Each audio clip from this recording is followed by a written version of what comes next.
Well, hello, you good people, friends, lovers. Thank you for joining us. Oh, wait, it's not us. It's just me. Oh, my gosh. Friends and lovers, thank you so much for joining me. I am Robert Nasir, and this is 5 Minutes with Robert Nasir, sans my usual partner in crime, Amy Nasir, who is out taking care of important Christmas business, working with the Henry Ford and Greenfield Village. And I'm sure she will tell you all about that next week. Looks like we're coming in a little hot. I'm going to lower my levels a little bit.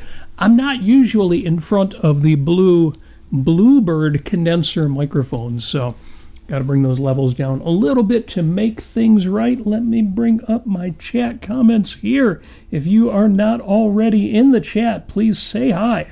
Let me know that you are out there, and make sure it's working on Facebook here. Thank you for joining me. Today is December 4th, 2022, the 338th day of 2022. This, your best year yet. If 2022 isn't your best year yet, I want to know why the hell not. We're going to talk a little bit about that. We're going to talk a little bit about happiness. Is there anything metaphysical that keeps you from being happy? Or is it just stuff? Well, we can deal with stuff. You've got 21 days left to make this your best year yet. Oh, I take that back. It's 27 days left. What do we have 21 days left until? The big man comes down the chimney. That's right, 21 days until Christmas, 331 days. This goes out to my dear missing Mrs., who is out in the field getting work done in the name of Christmas. 331 days left until Halloween. And on this date, a couple of really quick on this dates here. Let me go to my chat here. I do have one hello on the chat. Hello right back to you. And hello on the YouTube as well. I'm going to move these over here so I'm at least looking in one direction only. Good to see Jeff in the chat. Very generous this week on Life on Earth with Robert, on the Wednesday show, Peek Off Wednesdays with James Valliant. We'll talk about that too. But first I got to do the on this dates real quick. 1973, December 4th, George Washington bids farewell to his officers. First in our hearts, first in the nation, George Washington on December 4th, 1783. This day of the year in 1783, future President George Washington, then the commanding general of the Continental Army, summoned his military officers to France's Tavern in New York City to inform them that he will be resigning his commission and returning to civilian life. Washington had led the army through 6 long years of war. Yes, the Revolutionary War, 1776. It was a long one. It was a long war against the British before the American forces finally prevailed at the Battle of Yorktown in 1781. There, Washington received the formal surrender of British General Lord Charles Cornwallis, effectively ending the Revolutionary War, although it took almost 2 more years to complete the peace treaty and slightly longer for all the British troops to leave New York. Although Washington had often during the war privately lamented the sorry state of his largely undisciplined and unhealthy troops and the ineffectiveness of most of his officer corps, he expressed genuine appreciation for his brotherhood of soldiers on this day in 1783. Observers of the intimate scene at France's Tavern described Washington as suffused in tears, embracing his officers one by one after issuing his farewell. Washington was not out of the public spotlight for long. However, in 1789, he was coaxed out of retirement and elected as the first president of the United States, a position he held until 1797. Also on this date, a quick happy birthday to Jeff Bridges. Jeff Bridges comes from a prominent acting family, appeared on television series Seahound alongside his father, Lloyd Bridges, and his brother, Beau Bridges. Received the Academy Award for Best Actor for his performance as an alcoholic singer in the 2009 film Crazy Heart, and starred in other Oscar-nominated films, including the early one, The Last Picture Show, 1971. Now, the one thing I love Jeff Bridges, love his work, love his characters. The one I still haven't been able to figure out, tell me in the chat, maybe you can help me figure this out. What is the appeal of The Big Lebowski. I'm still trying to figure that one out. A quirky and very, kind of hippy-dippy, which you would think for somebody like me would really resonate.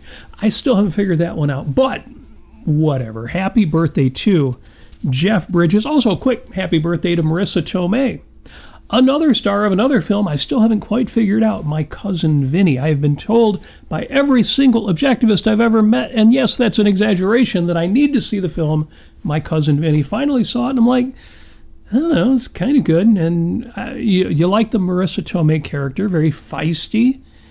Joe Pesci is who he is.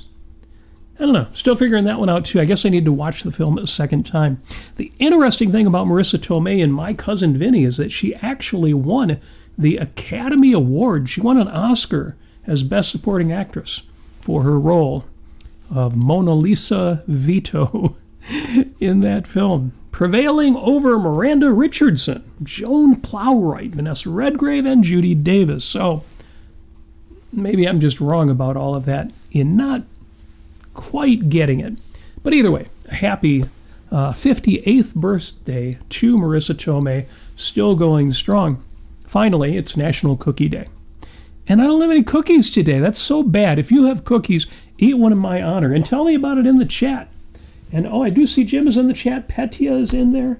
And Equal to Reality, who I'm used to seeing during our weekday shows, is in the chat as well. Hello to you, sir.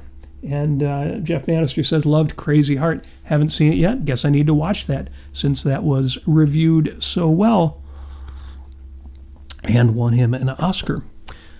Outstanding. Yeah, it's cookie day. Now, I'm drinking coffee because I'm always drinking coffee.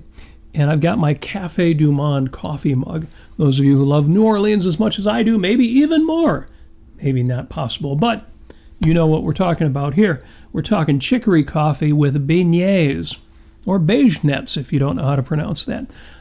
Because it's National Cookie Day, the closest I could do is to have fond memories of beignets. I have some beignet mix, but I don't have the vegetable oil that I would need to prepare a proper beignet. So it is what it is. Again, if you have cookies at home, eat them in my honor for National Cookie Day. What are we listening to this week? Well, it's not we, it's me, because Amy abandoned me. She left me. Okay, just for this afternoon, but still, what a sad woe is me guy I am. This week, one of the funnest videos I watched, if you're a musician or if you're a Beatles fan, the extra songs from the Beatles documentary Get Back. I put a link to that in the show notes, which are already posted on YouTube.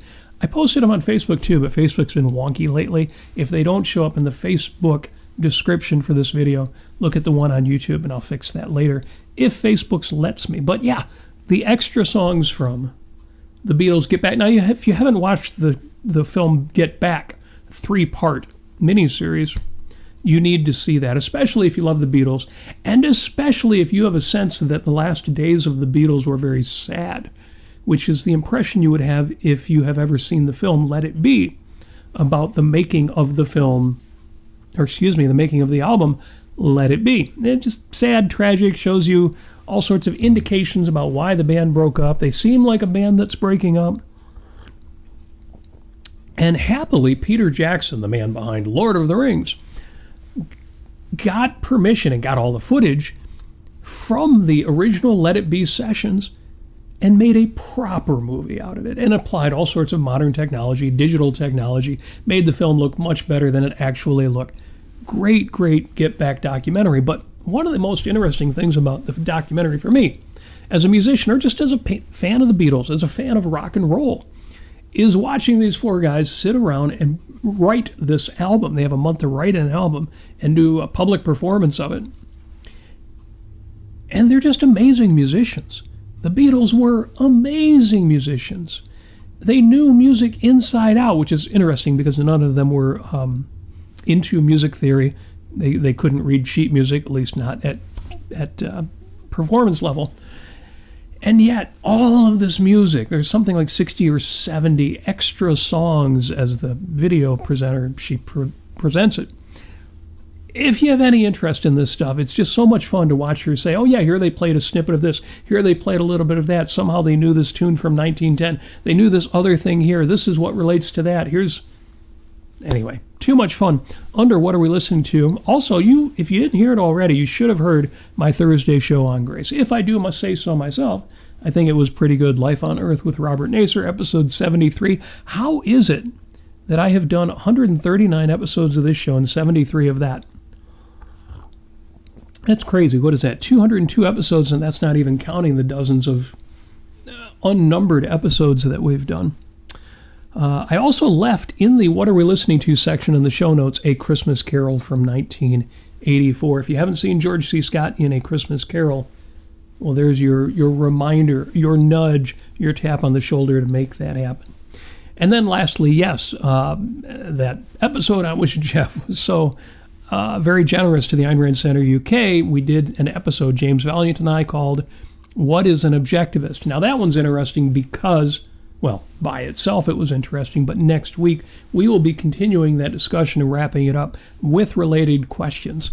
And having been an objectivist, advocate of Ayn Rand's philosophy, I've been involved in this philosophy and this cultural movement for over 30 years.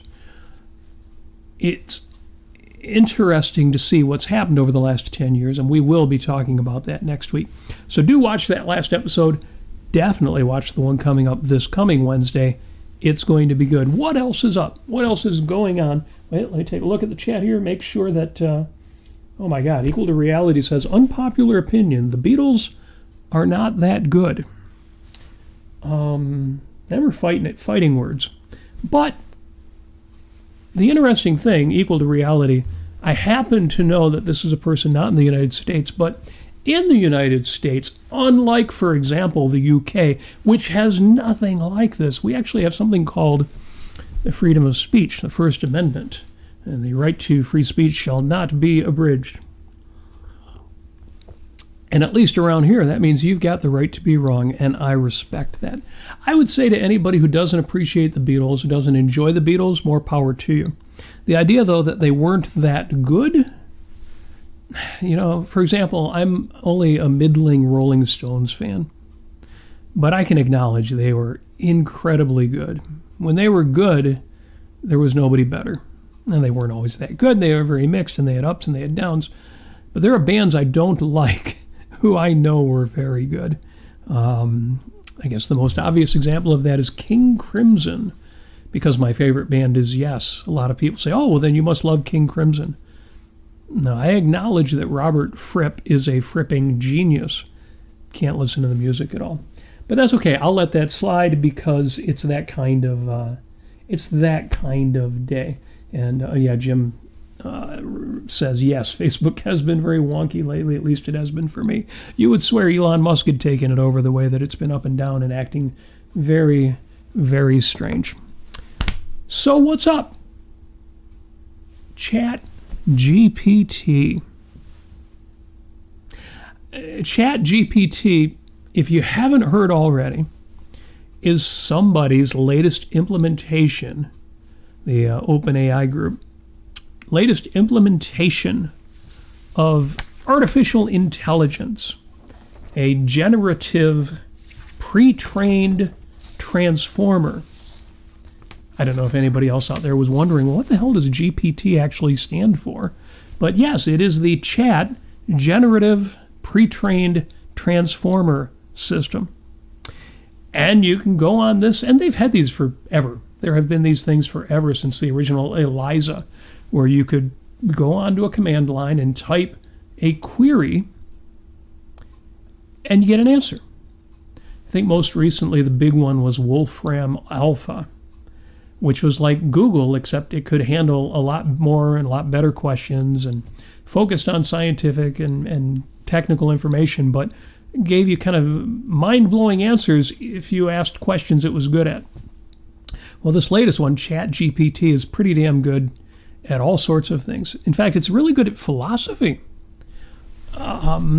So I asked ChatGPT, because I'm a technical guy. I was an IT guy. Of course, I'm going to go get an account on the system that provides ChatGPT.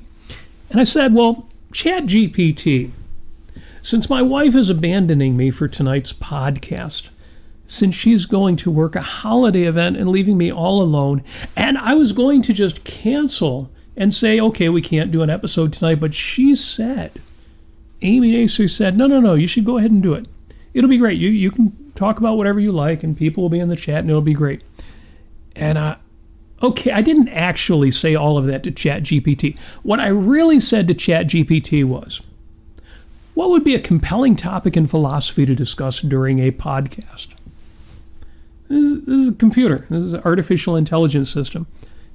And I asked it, what should we talk about?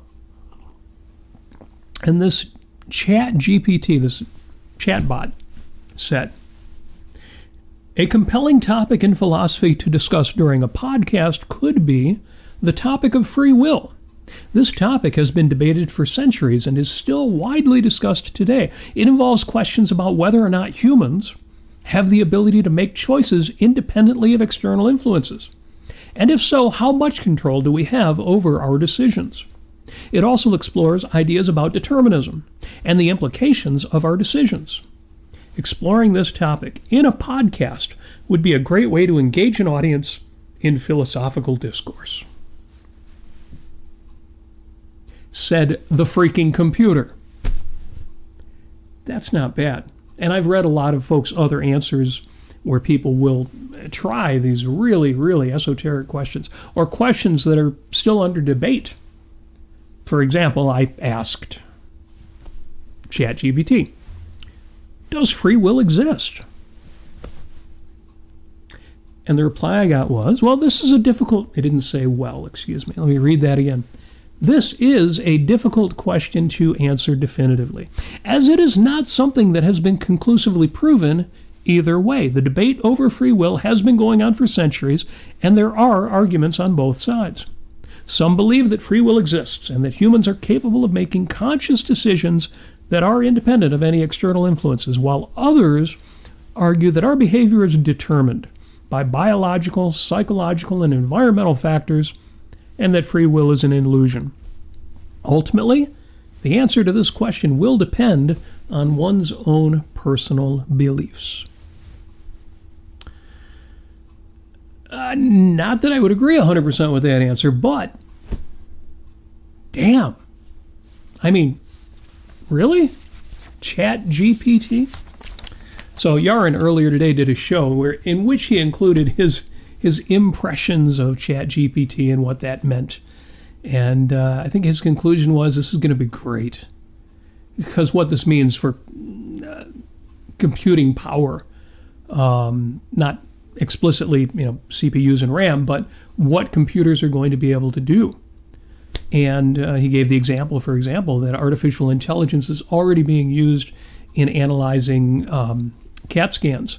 And apparently the AI systems are more adept at detecting breast cancer from a scan than human beings. And then he also said, and it's kind of creepy. And I'm good with both of those answers. I think that's just about right on the mark. Absolutely. Let me go to the chat real quick here. Jim says, the Beatles were excellent musicians, and Lennon and McCartney were excellent songwriters. I agree.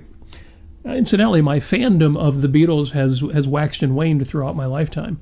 When I was young, I was not a big fan. There's just a few of the pop songs. And then I have come over time as I couldn't decide whether to say whether I've gotten old or I've become a better musician. You decide, but I have become a bigger fan as time has gone by. Petya says, I am grateful that you are doing the show today and the free will topic. Well, thank you for that. I appreciate it. It was interesting that last night, Amy and I, see she was with me this time, but Amy and I attended a play, in fact, with family and friends.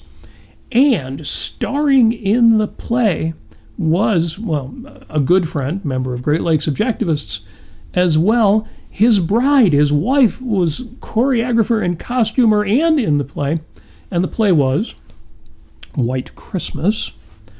Great fun. It was strange, though, because I would swear I haven't seen the movie. I thought I had, and then I watched this play, didn't recognize half of the songs or what happens in the plot.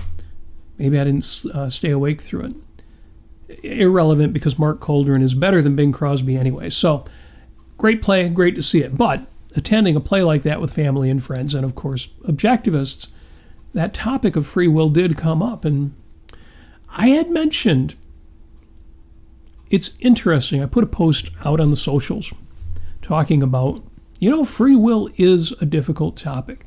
And for this reason, here's why we have a lot of skeptics of free will, a lot of determinists out there. Human beings are made of stuff, matter, energy.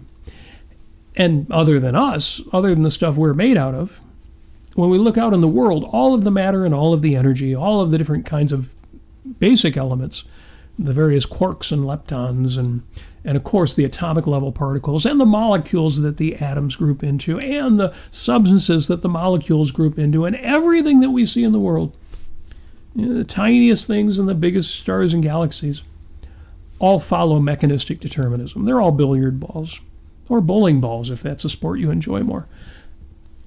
And great, that means the world is knowable, understandable. There aren't suddenly going to be miracles when you're driving down the street. You don't have to worry about the road will suddenly turn into a river and you'll drown. No, stuff is what it is. A is A.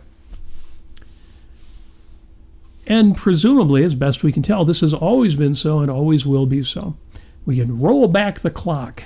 Theoretically, you can't literally roll back the clock. People tend to take that kind of metaphor or thought experiment too far. But we can go back in time and say, well, it's always been that way. It's always going to be that way. But what's strange is that at some point, a creature, an animal, and we assume that free will is exclusive to human beings, although there are arguments now in objectivism that some animals have some rudimentary form of free will. Well, by objectivist definitions, free will tends to be an either or, a binary thing, but we'll leave that for now. At some point, all of this stuff, of which all of the things, all of the entities, including the animals, were made of, at some point, that deterministic chain broke.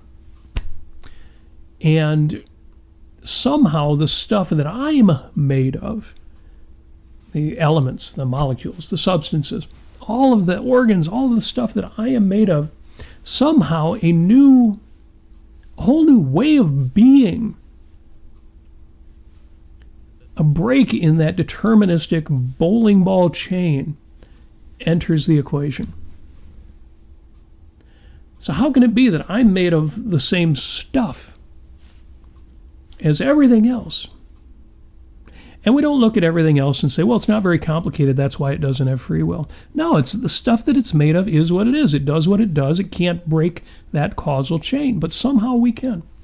That is what the determinists tell me, and I can see why they find that compelling. And yet at the same time, the answers are obvious. Well, if free will doesn't exist, the obvious objection is, how can you say that you have figured out, independently of what you thought yesterday and your impressions from your childhood and all of your influences in college? No. You, independently of your own reasoning mind, have figured out, oh yeah, there is no free will. Aren't you just determined to believe that there is no free will? Determinism has to be self-exclusionary.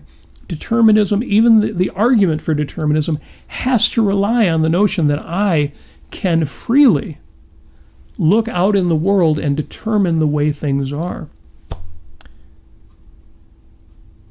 Now, when I posted something like that on the social networks, of course I got objections from all the determinists who said, no, you don't get it. And of course I got objections from all of the believers in free will, including several objectivists. How can you even say those things? Of course, that's horrible. And reiterating the argument for free will.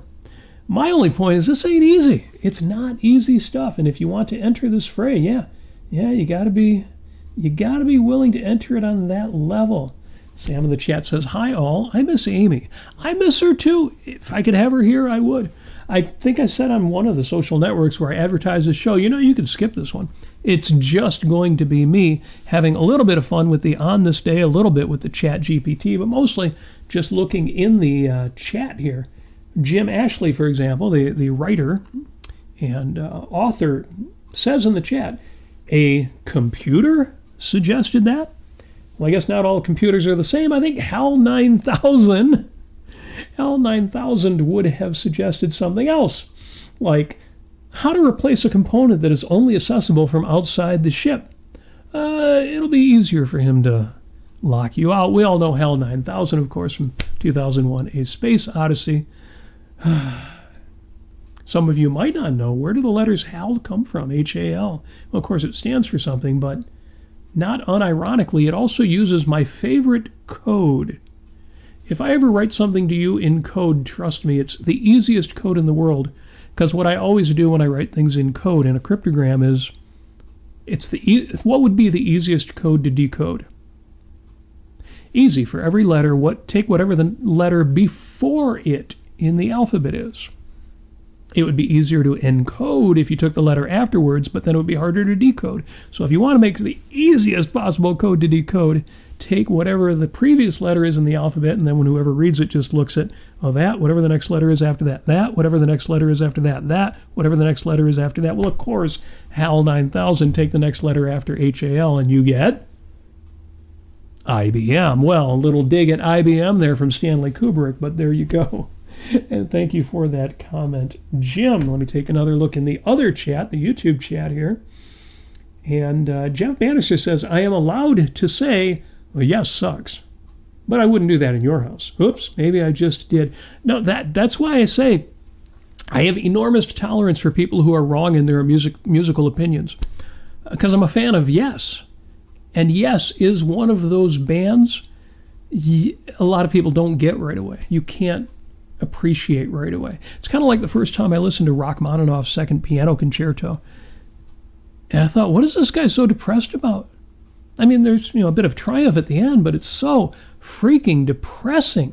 What world did Sergei Rachmaninoff live in that he would want to say these things via a piano keyboard? What a mess. And then I listened to it again and got an even stronger impression in that direction.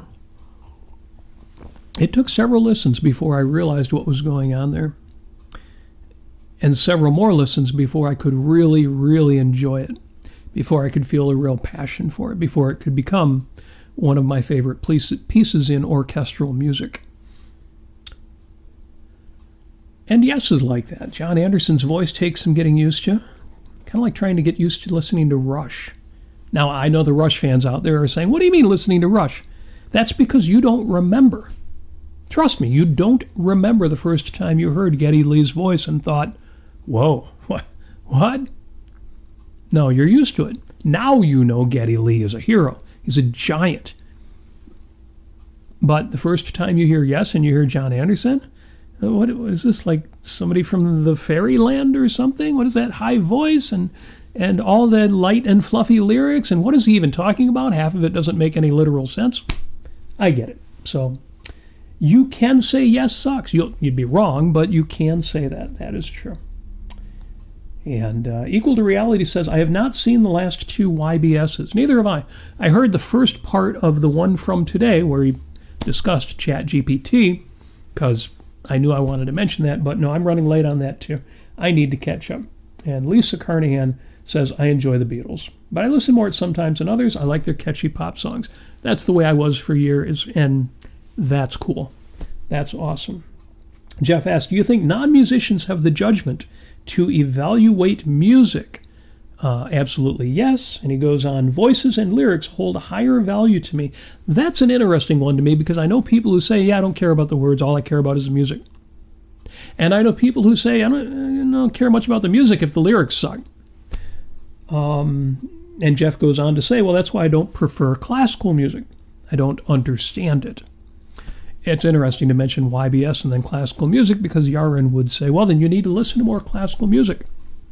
And you need to listen to it with intent. You need to put all other things aside, put yourself in a room where the lights are down low and with a really good sound system. Or if you have to use headphones, but something to get really high fidelity sound. And put on a piece of music. Don't think about other things while you're listening to it. Take in the music.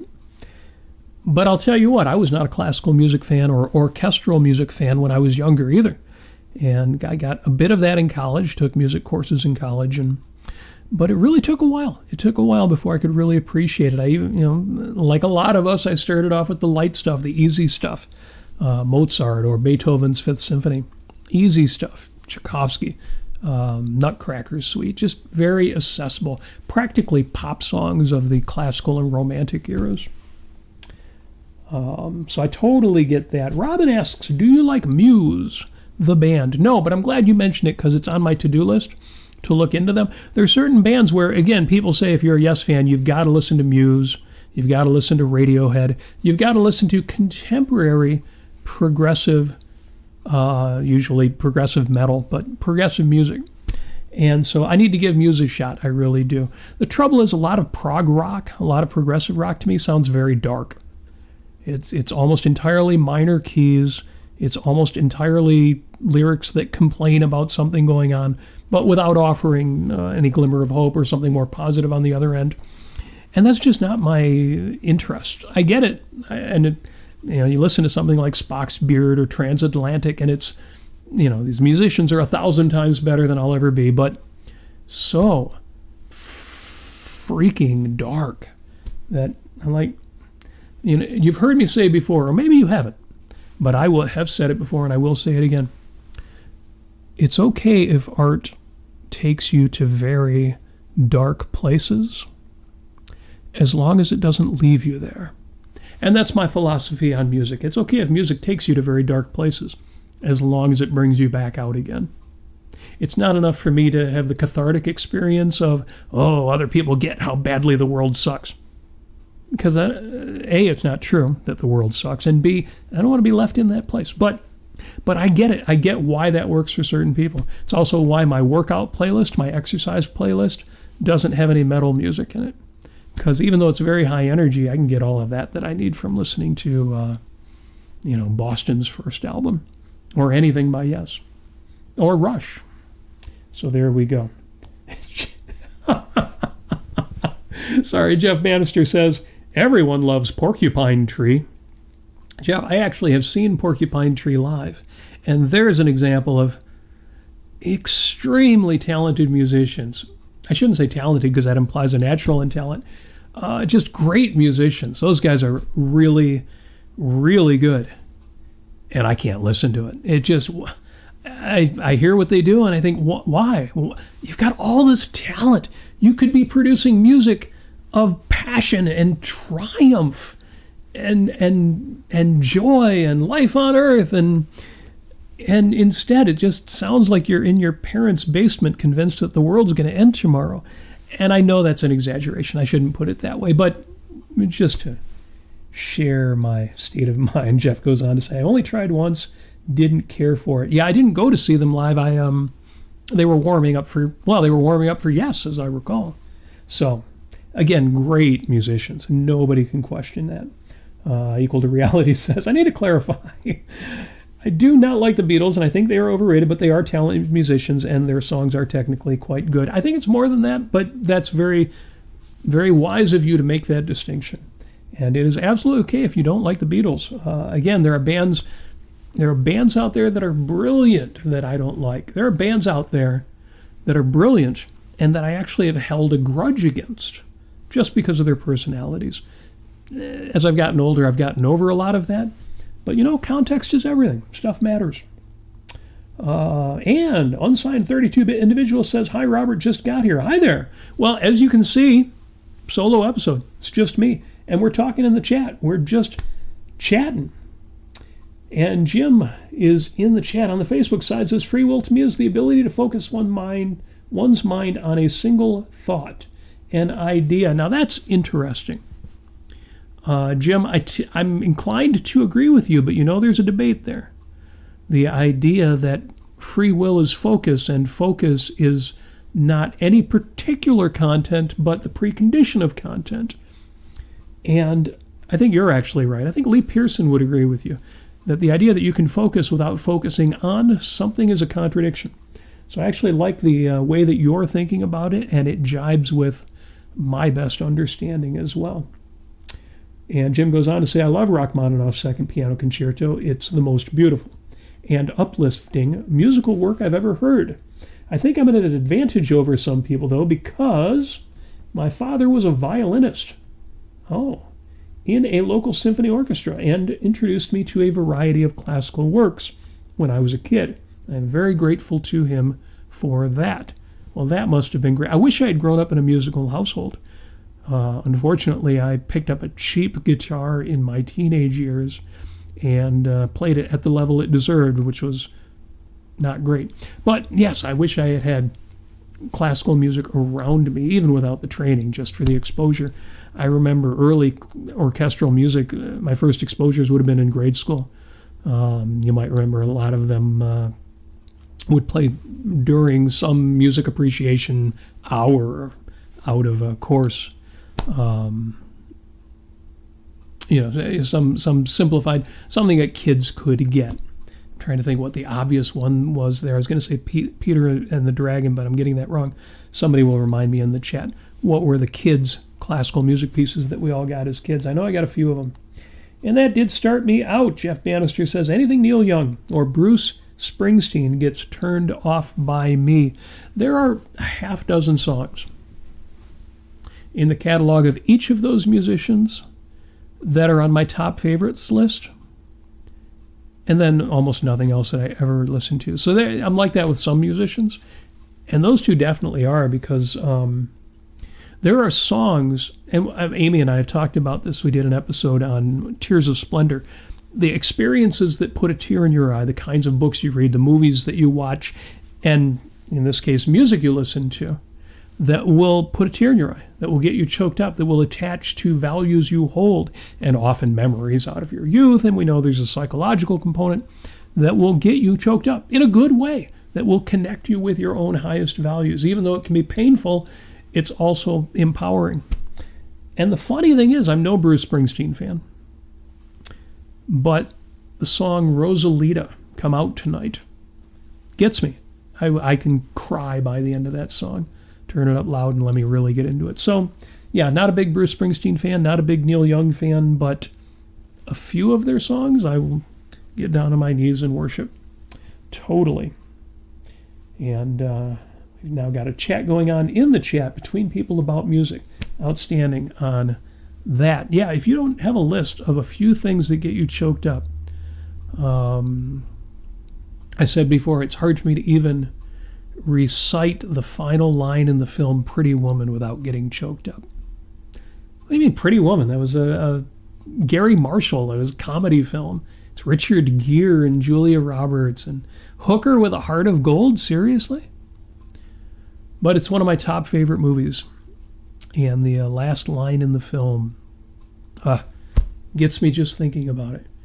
Richard Gere is climbing the fire escape. He's afraid of heights. I shouldn't give any spoilers, or I should give a spoiler alert. But if you've seen the film Pretty Woman, you know what I'm talking about. If you haven't, give me 15 seconds, put your speakers on mute. When Richard Gere says, in reference to a previous conversation they'd had, what happens when Prince Charming rescues the beautiful princess?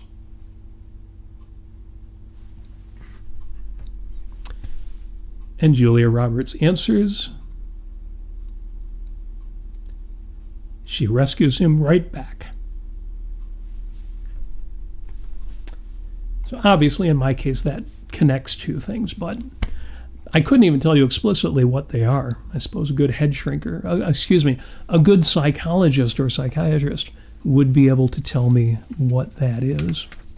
But you've got to have a few of those, and you've got to know what they are, because sometimes you'll need to call on them.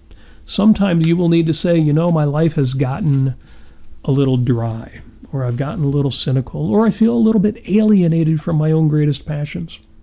So yeah, I definitely recommend you have a list of top favorite get you choked up items. And let me just refresh my chat here. All right. Well, this has been an outrageous episode, but I'm glad we got to touch on free will a bit. Again, the idea that you don't actually choose anything flies so obviously in the face of what is obvious.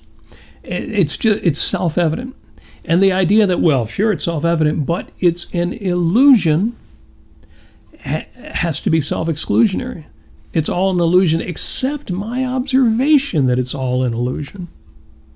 Because if I was just being fooled, if I was just determined to believe that it was all an illusion, well, that throws my objection to free will out the window, doesn't it? The real discussion is pinning down exactly what we mean by free will. That's why Jim Ashley's doing the right thing by figuring out exactly what that looks like in reality. Incidentally, he also says the first work I would use to introduce young people to classical music is Gustav Holst's suite The Planets. First performed in 1910, I especially love the section called Jupiter. Yes, the bringer of jollity. Jollity. Why have I not seen that spelled out that way before? But yes, Jupiter is certainly to me the triumph of the planets in Gustav Holst's suite. Yes, that is a good place to start. And there's a lot of them. In fact, Yes, as the band Yes has used Britain's guide, Young Person's Guide to the Orchestra. I think that's the name of the piece. And it's great. It's very descriptive, A Young Person's Guide to the Orchestra. And Benjamin Britten. Very good, very good. So, gone longer than I expected to. I'll wrap it up here. If anybody has anything else in the chat they want to say, feel free. In the meantime, I will say thank you for joining me. This has been Robert Without Amy. 5 minutes. The show was originally called 5 Minutes with Robert Nasir because it's the show I created after retiring from my information technology career and moving on to other things. And so I created the show, I designed the show, I put all the equipment together, but also wrote all of the early scripts, chose the subject matter, basically created this podcast. And Amy co-hosted it with me, but it was essentially my baby. And what became apparent over the course of time is that, no, the show's as much Amy as it is me. And I have done other solo episodes, but she has done solo episodes as well. And so eventually, I finally, after probably too long, changed the name of the show to 5 Minutes with Robert and Amy Nasir, because Amy's amazing, and it's much more wonderful with her. So you are wonderful for joining me and sticking with it through this episode. Thank you for being here. The chat has been fun. The conversation has been fun. I've got a few things to look up, including that nudge. I need to go listen to Muse. Robin, if you have a particular album you think I should start with, let me know. Otherwise, I will just look up what's most played by them. So good stuff, at least for me, from the episode. I hope you enjoyed this too. We will be back, or should be back, next Sunday. We've got a lot of holiday stuff going on. That might disrupt the schedule a little bit. If it does, we will give you quicker, sooner, earlier notice on that. But point is, when we do this again, Amy will be with me, and it will be good. Thank you so much for joining me. As always, if you have any suggestions, comments, anything you want to leave for the show, go to the 5 Minutes with Robert Nasir Facebook group and leave them in there, or put them in the chat. I will collect them as I wrap up the show. If you want to support the show, I know Amy's always really big with this, and she should be, because damn it, we deserve to be rewarded for our hard work, and you people out there are some of the best, most generous, or at least wealthy and don't know what to do with all your money people that I know, because objectivists are all rich, because we're all about the money. If you want to support the show in material form as well as the ways you already do, go to robertnasir.com. You will find links to my Patreon there, where you can sign up to be hit for a few dollars every month, like a cup of coffee. Everybody always says that's the price of a cup of coffee at Starbucks. I don't know. I think the cup of coffee at Starbucks is more important than anybody I support. But say you've got enough to buy 2 cups of coffee at Starbucks. Then you could do it. Join our Patreon, or if you want to make a one-time contribution, there's also a link to my PayPal as well. And as always, I'm going to wish you success. I'm going to wish you happiness. I don't have anything to wish you that's related to the show topic, because we've been all over the map, other than assert your free will. In fact, and this is something Jim had mentioned earlier online, I probably should have gotten into, but I did an episode of Life on Earth called Happiness and the Hedonic Treadmill. And if you look up hedonic treadmill, hedonic, Hedonic, you will find my earlier discussion of that. I don't think I could beat that for the topic that was under discussion in the comment that Jim left on the Facebooks. On the Facebooks that you kids use. So you could look that up. I thought that was pretty damn good. You know, the hedonic treadmill, the idea that all of us are just about as happy as we've made up our minds to be. And we've all got a happiness set point that we revert back to the mean, the average. Even if something great happens, you win the lottery or you make love to a beautiful woman, after the while you find yourself no more happy than you were before. Even if you've still got the money and still got the beautiful woman, you revert to the mean. And I suggested ways to break out of that, to break out of the hedonic treadmill in that episode. I won't reiterate it here because, come on, it was a whole episode. Well worth listening to, if I do say so myself. And I do. So once again, thank you so much for joining me. I wish you every success. Christmas is right around the corner. We're going to be talking about free will. We're going to be talking about goodwill, just as last Thursday I talked about grace. We're going to be talking about more and more Christmas-related topics. We'll brag more about going to Christmas events like the White Christmas play that where is Amy? That Amy and I saw last night. In the meantime, we wish you a Merry Christmas. Yes, we will be posting Christmas carols online in keeping with the season. And as always, and I know if Amy was here, she would too,